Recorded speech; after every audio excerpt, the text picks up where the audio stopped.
Hezbollah की चेतावनी, अगर नहीं रुका अमेरिका तो लेंगे अमेरिका के खिलाफ बड़ा फैसला। हिजबुल्ला ने कहा कि जब चाहे तब बना लेंगे अमेरिका को अपना निशाना।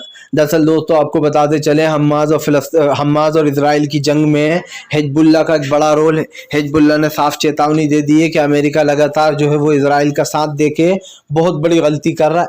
आपको बताया जा रहा है हिजबुल्ला ने ईरान और तमाम मुस्लिम देशों के साथ मीटिंग करने के बाद ये ऐलान किया है कि इस जंग को जो है यहाँ पर और तेज कर दिया जाएगा। आपको बताता चलूं, दरअसल अमेरिका और इजराइल की हरकतों से काफ़ी ज़्यादा गुस्सा होते हुए नज़र आ गए जो यहाँ पर, और इसी को लेकर जो यहाँ पर एक बड़ा फैसला भी लिया गया है। इसमें बताया जा रहा है कि फ़िलहाल जो हिजबुल्ला है दोस्तों, उसको रोकने के लिए, मतलब जो हिजबुल्ला जो कर रहे हैं उनको रोकने के लिए कुछ अमेरिका प्लान बना रहा था, लेकिन हिजबुल्ला ने चेतावनी दे दी है कि अगर उसने इजराइल का साथ नहीं छोड़ा तो इसका खामियाजा भुगतना होगा।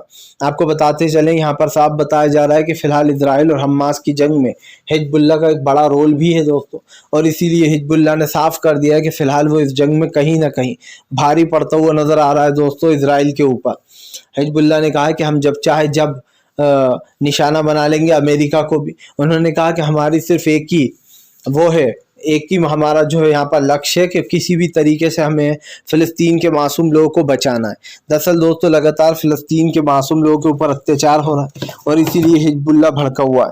हिजबुल्ला ने चेतावनी दी है कि अगर इजराइल नहीं रुका तो इस युद्ध को हम ज़मीनी स्तर पर तेज़ करेंगे। अब ज़मीनी स्तर पर आप समझ सकते हैं दोस्तों कितनी तबाही हो जाएगी अगर ये युद्ध शुरू हो गया तो।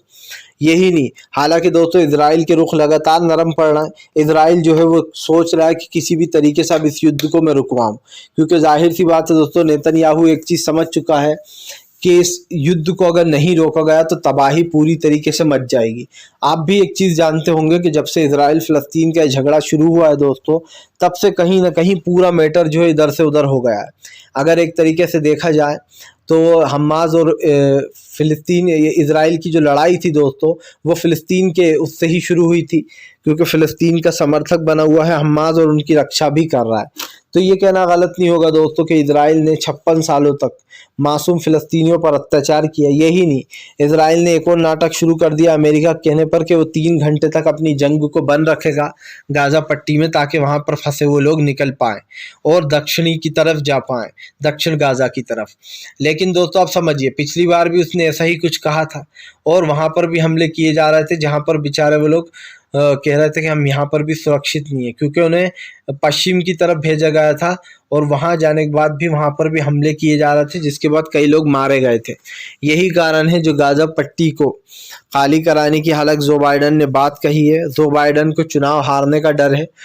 बाइडन को एक चीज़ पता है दोस्तों, अमेरिका में रह रहे मुसलमान और एक समुदाय बड़े तबके में वहाँ पर, इसीलिए दोस्तों जो बाइडन इस वक्त पीछे अपने कदम हटा रहे हैं, वो सलाह दे रहे हैं इजराइल को भी कि वो गाज़ा पट्टी पर बिल्कुल भी कब्जा करने की सोचे भी ना, क्योंकि ये बहुत घातक और ख़तरनाक साबित होगा। क्योंकि जाहिर सी बात है दोस्तों, आप किसी जगह पर कब्जा करने की सोच रहे हो दूसरे देश की, और वहाँ पर जाकर हमले कर रहा हो, मुझे तो ये लगता है कि हमें अच्छे से हमारे जिस जगह के हम हैं दोस्तों, जहाँ के हैं, उस देश को संभालना चाहिए। लेकिन दूसरे देशों पर हमला कर कर पता नहीं क्या हासिल होता है उनकी ज़मीन हड़प कर। और समझिए दोस्तों, उन ज़मीनों को किया क्या जाएगा। इंसान जो है अपने साथ कुछ लेके नहीं आया, ना कुछ साथ लेकर जा पाएगा। वो खाली हाथ आया, उसे खाली हाथ ही जाना पड़ेगा। लेकिन इतनी सी बात दोस्तों दुनिया में कोई समझ ही नहीं पाता है।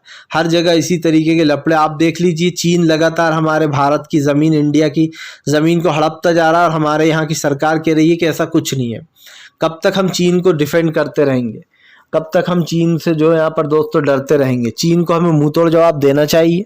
हालांकि झगड़ा की बात नहीं कर रहा हूँ मैं, लेकिन किसी और तरीके से चीन को बताना चाहिए हमारे देश की जो सेना है वो किसी से कम नहीं है। हमेशा जब भी लड़ाई हुई है तो देश की सेना ने साबित किया है कि वो देश के लिए अपनी जान भी लुटा देती है सबसे पहले। और यही कारण है कि हमारे देश में दोस्तों आज जो हम लोग अच्छे से रह पाते हैं वो हमारे सैनिक भाइयों का ही काम है, तो उनको तो सल्यूट है ही। लेकिन जो दूसरे देशों में हो रहा है, जैसे बेचारे मासूम फ़िलिस्तीनियों के साथ, इसको लेकर भी सरकारों को, सब सरकारों को, हर देश की सरकार को अपना रुख साफ करना चाहिए।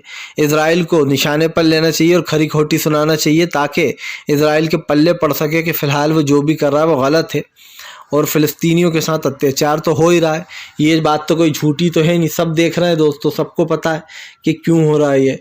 फ़िलहाल हम तो यही कहेंगे कि अगर आपको हमारा वीडियो अच्छा लगे तो इसको लाइक कीजिए, चैनल पर पहली बार आए सब्सक्राइब कीजिए, ताकि ऐसे वीडियो दोस्तों आगे भी मिलते रहें। और